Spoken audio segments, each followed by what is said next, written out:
ఏర్పాటు చేయడం కొంచెం నిర్లక్ష్యమైంది బాగా. దేవుడు నన్ను క్షమించునుగాక. నేనేం కన్ఫ్యూజ్ అయ్యానంటే పెడదామా వద్దా అని ఎందుకు ఆలోచించామంటే, రేపు మాకు పాస్టర్స్ది ఈ బ్రేక్ఫాస్ట్ మీటింగ్ ఉంటుంది. ప్రతి మంగళవారం ఉదయం బ్రేక్ఫాస్ట్ మీటింగ్ ఐడిపి పాస్టర్స్కి ఉంటుంది. సో ఈ సంవత్సరంలో ఆ 2 మీటింగ్లకి నేను వెళ్ళలేదు. ఈ సంవత్సరంలో 2 మీటింగ్స్కి నేను వెళ్ళలేదు. ఒక మీటింగ్ ఏమో ఎక్కడో చీరాలు ఉన్నాను, ఒక మీటింగ్కి, ఒక మీటింగ్కి వైజాగ్లో ఉన్నాను. సో 3వది రేపు ఉంటాను నేను. తప్పకుండా మరి వెళ్ళాలని అనుకున్నాను. అయితే ఎవరు ఏర్పాటు చేసుకోలేదు ఎక్కడా కూడా రేపటి మీటింగ్. కాబట్టి నా దగ్గరే మనమే ఏర్పాటు చేస్తే బాగుంటుందని అనుకున్నాను. నేను అనుకోవడం అది, అందుకని ఈ మీటింగ్ కొంచెం డిలే అయిపోయింది. సో మా పాస్టర్ గారు ఏమందంటే, అలా కాదు, ఇది సేవకు సంబంధించింది కాబట్టి మన సంఘ విశ్వాసులు మధ్యలో సాక్ష్యం ఇచ్చి ప్రభువుని మహిమపరచడం మంచిది, కానీ దైవజనులు మంచిదే రావడం అది రేపు డేట్ మారిపోతుంది, ప్రోగ్రాం కూడా మారిపోతుంది. వాళ్ళ మధ్యలో కూడా సాక్ష్యం చెప్తాం అనుకోండి. సో అది వేరు. మన సంఘ సభ్యులే మరి సాక్షులుగా ఉంటారు కాబట్టి వారి మధ్యలో చేయడం మంచిదని దైవ సంఘాలంటే అప్పుడు మధ్యాహ్నం డిసైడ్ అయింది. ఎందుకని భోజనం చేశాక అప్పుడు వాయిస్ మెసేజ్ పెట్టాను. ఇప్పటికీ కూడా చాలామంది వాయిస్ మెసేజ్ చూడలేదు, కొద్దిమంది చూశారు, కొంతమంది స్పందించారు, ఇంకా చాలామంది కూడా రాలేకపోయారు. ప్రభు చిత్తమైతే వాళ్ళు కూడా వస్తారు. దేవుని స్తోత్రం, హల్లెలూయా. అయితే ఈ మీటింగ్ ఎందుకంటే సరిగ్గా 34 సంవత్సరాల క్రితం హైదరాబాదులో పరిచర్య నిమిత్తం కుటుంబంతో చిన్న బిడ్డలతో 2 బిడ్డలతో సన్నిధి కాంతి బెవింగ్టన్ 2 బిడ్డలను తీసుకుని 34 సంవత్సరాల క్రితం ఇదే రోజు ప్రేమ్ నగర్ అనేటువంటి ప్రాంతంలో అడుగు పెట్టినటువంటి రోజు అన్నమాట ఇది. దేవునికి స్తోత్రం కలుగునగాక. ఈ 34 సంవత్సరాల దేవుని విశ్వాసం, దేవుని నమ్మకత్వం, దేవుని గొప్పతనం గురించి సాక్ష్యం ఇచ్చి ప్రభుని స్తుతించి మరి దైవజనుల ద్వారా వాక్యం అందించి ప్రభుని మహిమపరచాలని మేము ఆలస్యంగా నిర్ణయం తీసుకోవడము. సో మీ కొంతమందికి తెలియచేయడం, మీరు రావడం మంచిది. దేవుని స్తోత్రం. 18వ తారీఖు జనవరి 18వ తారీఖు పాలకొల్లో బయలుదేరి నర్సాపూర్ ఎక్స్ప్రెస్లో మేము వచ్చాము. మేము వచ్చినప్పుడు వచ్చిన రోజు మేము నాంపల్లి స్టేషన్ నుంచి ప్రేమ్ నగర్కి రావడానికి ఆటోకు మాకు డబ్బులు లేవండి. ఆటోకు డబ్బులు లేవు. కేవలం టికెట్ కొనుక్కోవడానికి మాత్రమే డబ్బులు మా దగ్గర ఉన్నాయి. సో ఆ డబ్బులతో టికెట్ కొనుక్కున్నాము. సో నాంపల్లి స్టేషన్ నుంచి ప్రేమ్ నగర్ వెళ్ళాలి, అది మా ప్లాను. అయితే అక్కడికి వెళ్ళాలంటే మరి ఆటోకి ఎట్లా వెళ్ళాలో మాకు అర్థం కాలేదు. సో ఆ సమయంలో మాతో పాటు ఒక ఆయన వచ్చారు, రామారావు గారు అని. ఆయన కాళ్ళు కుట్టుగా ఉండేవి, ఇప్పుడు లేరు, ఆయన చనిపోయారు. సో వాళ్ళ మిస్సెస్ సుశీలమ్మ, వారు కొంచెం మాకు బంధువులు కూడా. సో వారు అదే ట్రైన్లో ఉన్నారు. మేము ట్రైన్ దగ్గర కలిసాం వాళ్ళని. ట్రైన్ దగ్గర కలిసి చెప్పాము, ఇట్లా దేవుని సేవ కొరకు హైదరాబాద్ వస్తున్నాం మేము అంటే. వాళ్ళు హైదరాబాద్లో ఉంటారు, ఒక కార్యక్రమం మీద పాల్గొని వచ్చారన్నమాట వాళ్ళు. సో అక్కడ కలిసినప్పుడు వాళ్ళు చాలా సంతోషం. అయితే ఎక్కడికి వెళ్ళాలనుకుంటున్నారంటే, ఎక్కడికి వెళ్ళాలో కూడా మాకు తెలియదు అప్పుడు. వాళ్ళు మేము ప్రేమ్ నగర్లో ఉంటాం, మరి ప్రేమ్ నగర్ వస్తారంటే తప్పకుండా వస్తామని చెప్పాము. తర్వాత దిగ్గానే ఆటో ఆయనే మాట్లాడాడు. సో ఇంతగానే ఆటో మాట్లాడితే మేము మనసులో భయపడుతున్నాం, ఎట్లా మరి ఆటోకి ఇవ్వడానికి మా దగ్గర డబ్బులు లేవు కదా. సో వెంటనే ఆయన మరి మా ముఖాలను చూశాడో లేకపోతే దేవుడే ప్రేరేపించాడో తెలియదు, కానీ మరి ఆటోకి మాత్రం మీరు డబ్బులేమి ఇవ్వక్కర్లేదు, నేనే ఇస్తాను అన్నాడు. హల్లెలూయా, నేనే ఇస్తాను ఆటోకి అని చెప్పి ఆటో తీసుకొచ్చారు. ఆ తర్వాత నాకు సరిగ్గా జ్ఞాపకం లేదు, మరి వారింట్లో ఉన్నామా 2 రోజులు, లేకపోతే అప్పటికే రూము అక్కడ తీసుకున్నాం అనేది నాకు సరిగ్గా గుర్తులేదు. మరి వినోద్కి అన్న గుర్తుందేమో నాకు తెలీదు. సో నాకైతే సరి జ్ఞాపకం లేదు. కానీ మొత్తానికి అక్కడ కిరోసిన్ షాపు ఉండేది. కిరోసిన్ షాప్ గల్లీ అనేవారు. ఆ గల్లీలో ఈ ముస్లిమ్స్ ఇంట్లో మేకల కాంపౌండ్ అనేవారు దాన్ని. మేకలు ఎక్కువ ఉండే ఆ కాంపౌండ్లో. సో ఆ కాంపౌండ్లో ఒక రూమ్ తీసుకున్నాము. 300 రూపాయలు రెంట్ నెలకి. సో ఆ రూమ్ తీసుకుని అక్కడ అందులో జాయిన్ అవ్వడం జరిగింది. సో ఇప్పుడులాగా అప్పుడు అడ్వాన్స్లో ఏముండి కాదండి. అప్పుడు ఏంటంటే నెలంతా అయ్యాక అప్పుడు రెంట్ ఇవ్వడం అంతే. సో 300 రెంట్ అన్నారు. సో మేము దిగాము. 19వ తారీఖు వచ్చాం కదా, అంటే ఒక నెల అయ్యాక మనం 300 వారికి ఇవ్వాలి రెంట్ అంతే. సో అలాగా అక్కడ జాయిన్ అయ్యి ఆ రూమ్లోకి చేరి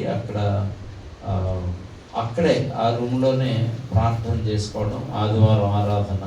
ఆ చిన్న కిచెన్ రూమ్ అన్నమాట. అది చిన్న కిచెన్ రూమ్. ఆ సోఫా నుంచి ఇక్కడికి ఉంటుంది అంతే. ఈ నల్లటి వాడి నుంచి నల్ల చాలా కదా ఇక్కడ ఉంటుంది సోఫా. రూమ్ 300 రూపాయలు రెంటు. సో తీసుకుని అక్కడే ఆదివారం కూడా అందులోనే ఆరాధన. ఎందుకంటే మా ఫ్యామిలీ, ఇంకొక సహోదరుడు రాజబాబు అని ఉండేవాడు, ఆయన ఫ్యామిలీ, మేము ఆరాధన ప్రారంభించాము అన్నమాట. కృష్ణమోహన్ అని ఇంకొక ఆయన ఉన్నాడు. సో ఆయన కూడా తర్వాత ఎప్పుడు జాయిన్ అయ్యాడు. తర్వాత కొద్ది రోజులు మేము దోమలగూడలో ఆరాధన చేసాము. తర్వాత ప్రేమ్నగర్లో చేస్తూ ఉండేవాళ్ళు. ఇలాగా పరిచర్య జరుగుతున్నటువంటి సందర్భంలో అక్కడ చాలా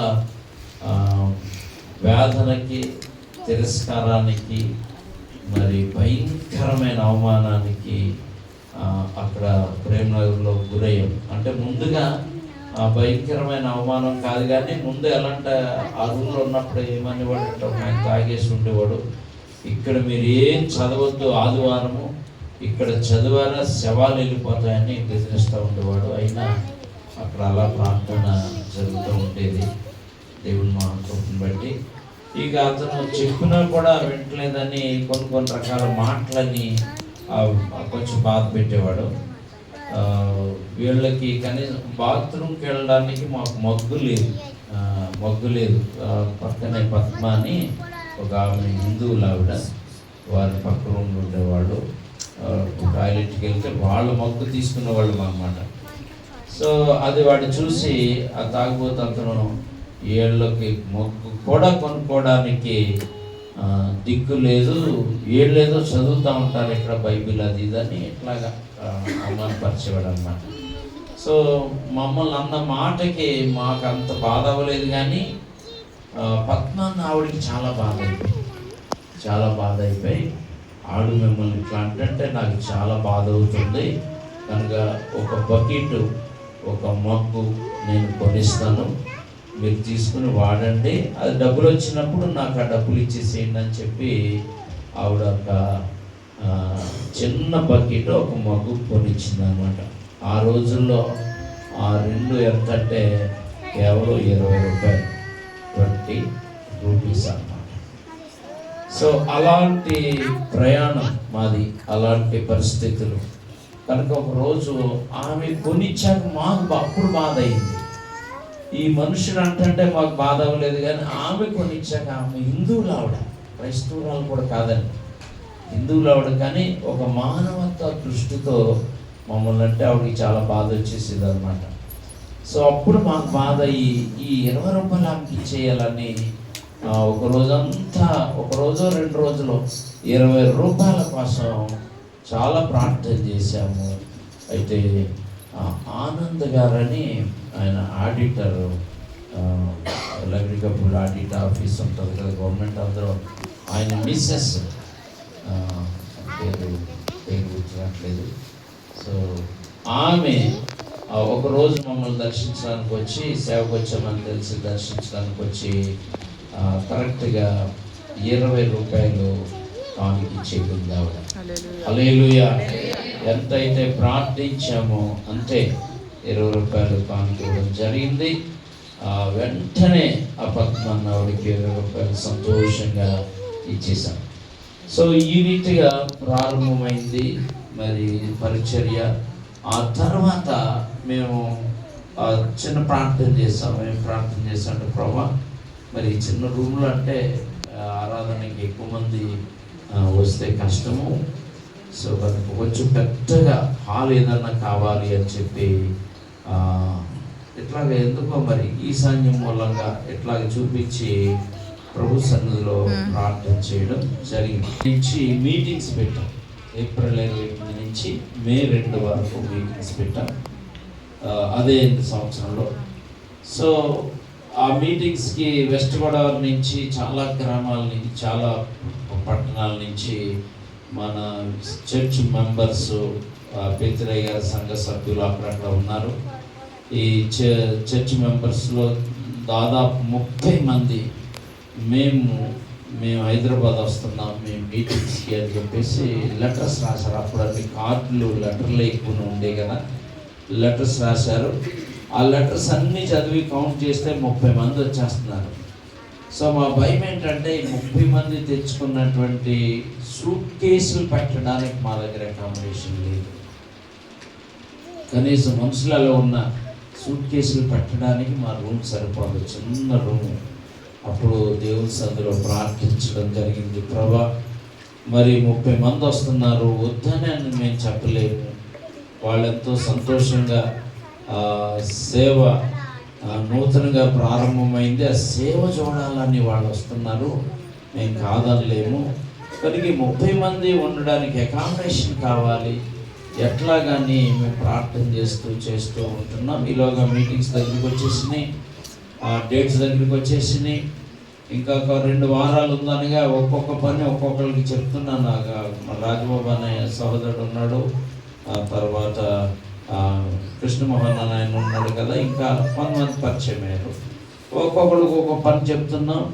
పని అన్ని ఏర్పాట్లు జరుగుతున్నాయి. అకామిడేషన్ పెద్ద ప్రాబ్లం అయిపోయింది అకామిడేషన్. అప్పుడు నాకేమనిపించిందంటే అకామిడేషన్ అనే పని ఎవరికి నేను చెప్పలేను. ఎందుకంటే వాళ్ళు నాకులాగా హైదరాబాద్ వచ్చిన కొత్తగా ఉన్నారు, వాళ్ళు ఏం చేయగలరు, వాళ్ళు ఏం చేయగలరు, నేనేం చేయలేను.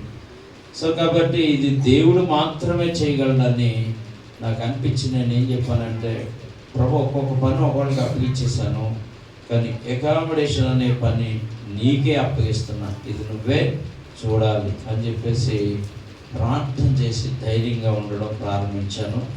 కానీ రోజుల దగ్గరికి వచ్చి కొద్ది ఆందోళన వచ్చేస్తుంది, భయం అవుతుంది.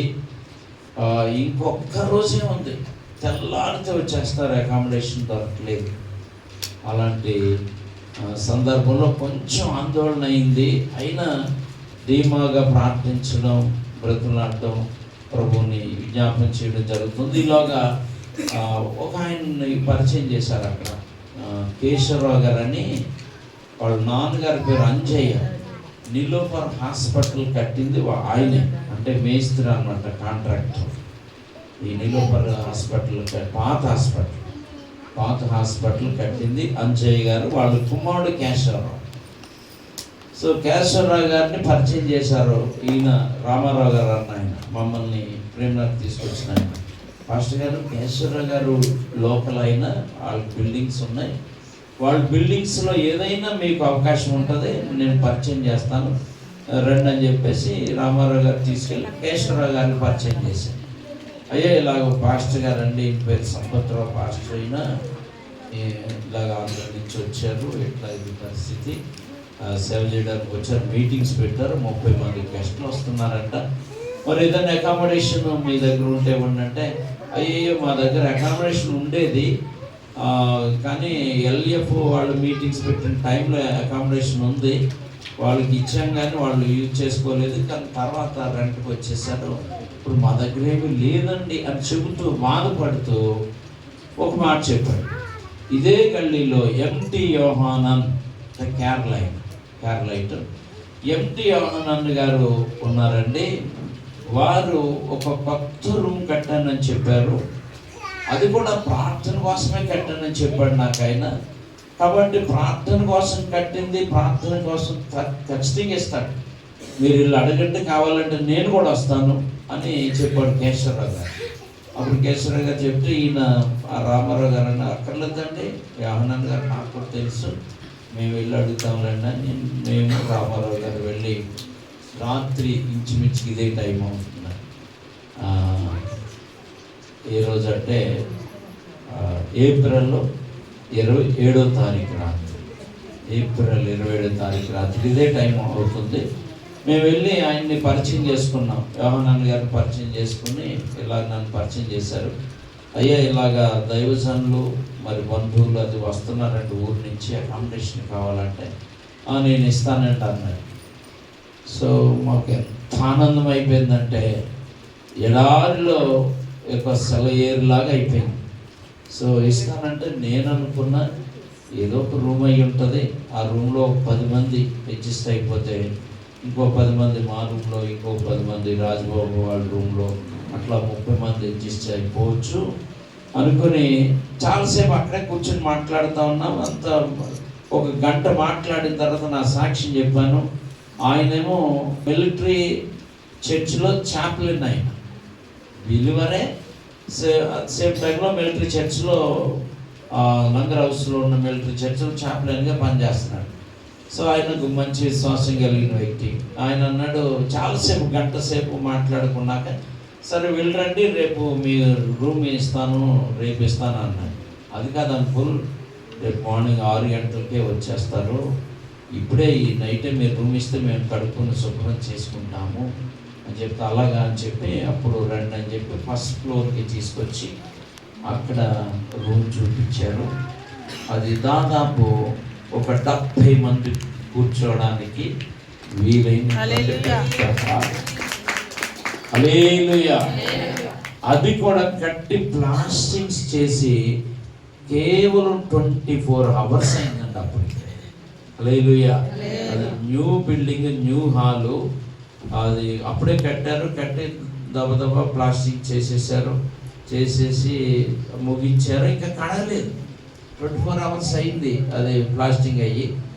సో మేము వెళ్ళి ఆ నైటే ఇంకా అన్ని శుభ్రం కడిగాం, సిమెంట్ అదంతా అయిపోయి శుభ్రం కడుక్కొని ఏర్పాటు చేసుకున్నాము దేవుని మహాకృపను బట్టి.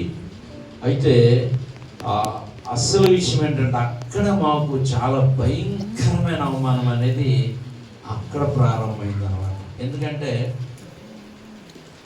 ఆయన మాకు ఫ్రీగా 5 డేస్కి ఇచ్చారు. 3వ రోజు నేను ఏమడిగానంటే, 3వ రోజు అంకుల్ ఇది ఇంత చక్కగా పెద్దగా ఉంది, ఆరాధన చేసుకోవడానికి అనుకూలంగా ఉంది, మేము ఏదో చిన్న రూమ్లో అక్కడ ఆరాధన చేసుకుంటున్నాం, మాకు మరి రెంట్కి ఇవ్వచ్చు కదా, మేము ఎంతో కొంత రెంట్ కడతాము, ఇందులో ఆరాధన చేసుకుంటామంటే ఆయన ఒక మాట అన్నట్టు, నేను మిలిటరీ చర్చ్లో చాప్లిన్ని, అది కాకుండా ఇక్కడ లోకల్ చర్చ్లో ఎల్డర్, నేను ఇక్కడ ఒక హెబ్రోన్ గ్రూప్ ఉంది, ఆ గ్రూప్లో నేను ఎల్డర్ని. సో మేము ఇక్కడ రెంటెడ్ రూమ్లో చేసుకుంటున్నాం.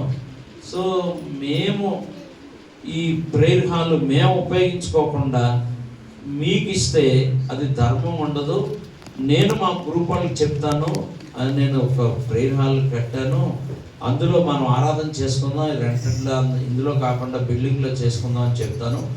అప్పుడు వాళ్ళు వద్దుంటే కనుక మీ కొరకు దేవుడు నా చేత నిర్మించాడని అర్థం చేసుకుని అప్పుడు నేను మీకు రెంట్కి ఇస్తానన్నా. ఈ మీటింగ్స్ అడవిలో నేను ఈ చెప్పిన మాటలే పట్టించుకోలేదు, మీ కొరకు దేవుడు కట్టించాడని అనుకొని ఇస్తాననే మాట ఏంటో దాని అర్థం ఏంటో నాకేం అర్థం కాలేదు, నేను పట్టించుకోలేదు. సరే అంకుల్ అన్న వాళ్ళు చర్చ్ వాళ్ళకి చెప్పారు, వాళ్ళు వద్దన్నారు, మేము ఇక్కడే చేసుకుంటాం, మీ ఇంట్లో రాములే, వద్దుల ఆరాధన వద్దులు అన్నారు. ఎందుకంటే ఆయన వైఫ్ గురించి వాళ్ళు బాగా తెలుసు అనమాట, అందుకని వద్దన్నారు. మాకేం తెలియదు కాబట్టి మేము వెళ్ళిపోయాం. ఆ తర్వాత 1 నెల రెంట్ ఇచ్చాం, 2వ నెల రెంట్ లేదు, ఇవ్వలేకపోయాం. 3వ నెల రెంట్ ఇచ్చాం, 4వ నెల లేదు. 5వ నెల రెంట్ ఇచ్చాం, 6వ నెల ఇవ్వలేదు. సో ఇవ్వకపోతే అడగట్లేదు, ఇస్తే వద్దంటలేదు. నాకు అనిపించింది పోనీ వద్దనొచ్చు కదా ఈయన అని అనిపించింది. లేదు ఇవ్వకపోతే అడగవచ్చు కదా, అది అడగడం, ఇస్తే తీసుకుంటాడు, లేకపోతే సైలెంట్ కొంటాడు, నాకేం అర్థం కాలే. అప్పుడు మీరు చూసారు కదా, శ్యామన్న ఆయన అమెరికా నుంచి మొన్న వచ్చి మనకు చెప్పాడు కదా, గట్టిగా చాలా గట్టిగా చెప్పాడు కదండి వాక్యము. ఆయన నాకు లెటర్ రాశాడు, సబ్బతు నేను నీ రూమ్ రెంట్ ఎంతో చెబితే నేను పంపించేస్తాను చెప్పేసి రాస్తే, నాకు అది ఇష్టం అవ్వలేదు. ఆ మాట ఇష్టం అవ్వకపోతే నేను చెప్పాను, బాబు నాకేం నువ్వు అలా పంపించొద్దు, నేను దేవుని పొలంలో పనిచేస్తున్నాను, ఆ పొలంలోనే నాకు జీతం రావాలి, నువ్వు దయచేసి అమెరికా డబ్బు అయితే పంపొద్దని చెప్పి నేను కట్ చేసిన ఒక 10 రోజులు 15 రోజులు వితిన్ 15 డేస్లో అప్పుడు నన్ను కూర్చోబెట్టి చెప్పాడు, ఈయన అంకులు మీరు కూర్చోండి బ్రదరు అని, నా తండ్రి వయసు అయింది, బ్రదర్ అనేవాడు, మీరు కూర్చోండి అని చెప్పి అప్పుడు అసలు విషయం చెప్పాడు. మీరు రెంట్ ఇవ్వద్దు అన్నాడు. ఎందుకు అంకుల్ అన్న, యాక్చువల్గా ఇది మీ కొరకే దేవుడు నన్ను కట్టమన్నాడు, ఒక దైవజనుడు వస్తున్నాడు, ఆయన ఉండడానికి నువ్వు కట్టని చెప్తే 20 రోజుల్లో దెబ్బ కట్టేశాను, కట్టిన 24 గంటలు మీరు వచ్చారు, మీకోసమే దేవుడు కట్టించాడని తెలిసినా కూడా బుద్ధిహీనంగా నేను రెంట్ అడిగాను. రెంట్ ఎంత అంటే 3,500 అండి, యాక్చువల్గా అది 1,000-1,100 అప్పటికే. ఆయన మమ్మల్ని అడిగాడు ఉల్టా ఎంత ఇస్తారంటే, నేనేం మాట్లాడలేకపోతున్నాను, చిన్న రూమ్ 300, ఇక్కడ 3 రెట్లు ఉంటుంది 1000 రూపాయలు, అసలు 300 ఇవ్వలేకపోతున్నాం, ఇక్కడ ఏమి ఇస్తాను ఆలోచిస్తే రాజ్బాబు అన్న ఆయన 350 ఇస్తారు అంకుల్ అని చెప్పాడు. వెంటనే ఆయన 350 అయితే 1 year వరకు ఓకే, 1 year తర్వాత నేను ఫుల్ రెంట్ చెప్తాను అప్పుడు మీరు ఇవ్వాలంటే, అమ్మాయి అనుకున్నాను, 1 year వరకు ఏదో రకం గట్టికి ఇస్తాను అనుకున్నాను.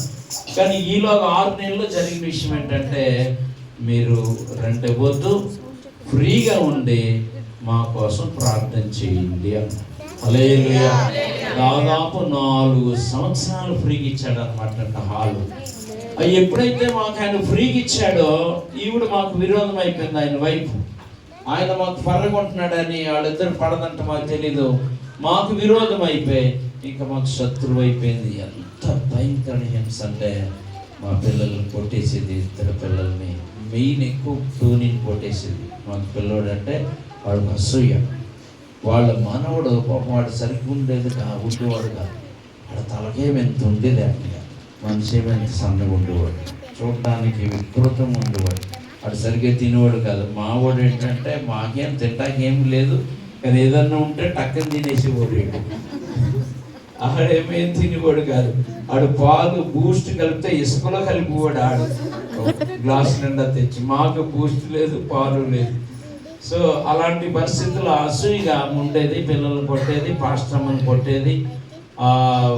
షాప్ దగ్గరకు ఒక రోజు వెళ్తే వాళ్ళందరూ గళ్ళీలందరూ చెప్తుందంట, ఇది వేసిది, ఇది శరీరాన్ని అమ్ముకొని ఇలా బతుకుతారని చెప్పిందంట. సో చాలా భయంకరమైన పరిస్థితి. నేను ఎందుకు తట్టుకున్నానంటే, నా గురించి దేవుడు మాట్లాడాడు, దైవజనుడు వస్తున్నాడు, ఆయన కూడా కట్టమని చెప్పాడు కాబట్టి నా గురించి ఆయన కట్టినప్పుడు మరి శ్రమ నేను ఎదుర్కోవాలి కదా అని అలాగే 4 సంవత్సరాలు ఆ శ్రమ, నిందలు, బాధలు. నేను వచ్చేసరికి తలుపులు పెట్టేసుకుని ఉండేవారు, కిటికీలోంచి గడత పొడిచేసేది, వీళ్ళని దొరికితే కనుక వీళ్ళని పొడవడానికి ప్రయత్నం చేసేది.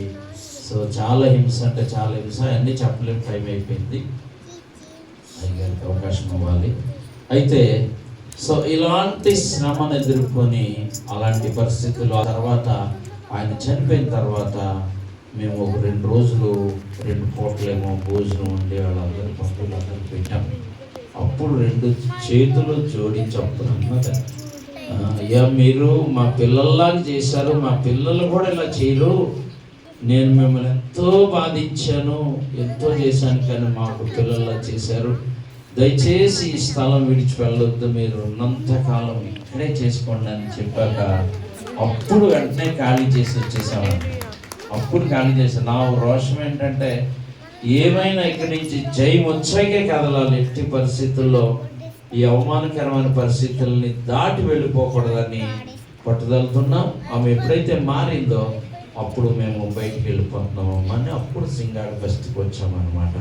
మా విన్ని ఫస్ట్ బర్త్డే 1996 అక్టోబర్ 29వ తేదీన మొట్టమొదటిగా సింగాడు బస్తీలో రూమ్ తీసుకుని ఇక్కడ పరిచర్య ప్రారంభించడం జరిగింది. దేవుని స్తోత్రం. సో ఇలాంటి స్థితిలో ఉన్నటువంటి, అలాంటి స్థితిలో ప్రారంభించినటువంటి నా జీవితాన్ని దేవుడు ఈ స్థాయికి తెచ్చి, మరి దేవుని మహాకృపను బట్టి దైవజనులతో పాటు మీరందరూ చేసినటువంటి ప్రార్థనలు బట్టి, మీరందరూ చేసినటువంటి గొప్ప గొప్ప త్యాగాలను బట్టి దేవుడు ఈరోజు ఈ స్థితిలో వచ్చాడు. అయ్యగారు ఆ రూమ్ చూసి ఎంత సంబరపడిపోయారంటే, ఇంకా మా రూమ్లో ఇంకా ఒడ్డు వరకు చేయలేదు, ఏం చేయలేదు, కానీ ఆ రూమ్ చూసి దైవజనులు ఎంత సంతోషపడ్డారంటే, చాలా నిజంగా దేవుడు చాలా విశ్వాసత గలవాడని చెప్తాం. హల్లెలూయా. సో కనుక ఈ 34 సంవత్సరాల్లో దేవుడు అలాంటి స్థితిలో అంచెలంచెలుగా మరి కాపాడుతూ, ప్రేమిస్తూ, ఆశీర్వదిస్తూ, హెచ్చిస్తూ, మరి ఇప్పుడు చూస్తే చాలా గొప్ప వాగ్దానాలు ఇచ్చాడు. ఇప్పుడు మనకి నిజంగా 2026 సంవత్సరం వాగ్దానం చూస్తే అంత ఆశ్చర్యమైందండి. మరియు నీవు దేనినైనా యోచన చేయగా అది నీకు స్థిరపరచబడును, నీ మార్గముల మీద వెలుగు ప్రకాశించు. హల్లెలూయా. ఎంత గొప్ప వాగ్దానం. అలాగే కుటుంబాలకు ఏమి ఇచ్చాడు? కాగా తన ఐశ్వర్యము చొప్పున క్రీస్తు యేసు మహిమలో మీ ప్రతి అవసరము తీర్చబడును అని కుటుంబాలకు వాగ్దానం చేశాడు. మరి మనం చదువుకున్న యెషయా గ్రంథం 60వ అధ్యాయంలో 2 వాగ్దానాలు, 11వ వచనం